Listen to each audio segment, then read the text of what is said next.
মুসারে আল্লাহরে জিগাইবানি, আমি গরিব মানুষ, আমি ভালো কিছু কিনতে পারি না, ছেলে মেয়েকে ভালো কিছু খাওয়াইতে পারি না, ভাঙ্গা ঘর, এত গরিব, ভালো করে ঘর বানাইতে পারি না।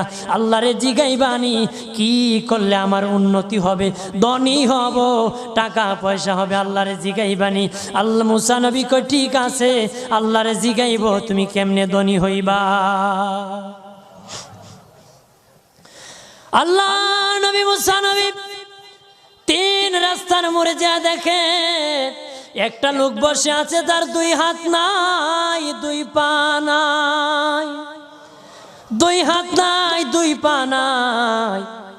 ওই লোক ডাক দিয়া কয়, মুসা রে, জীবনে কোনোদিন নিজে হাঁটতে পারি নাই, নিজ হাতে খেতে পারি নাই, কেউ খাওয়াইলে খাই, নতুবা উপবাস থাকি, বৃষ্টি আসলে ভিজি, সেখানে আমি আবার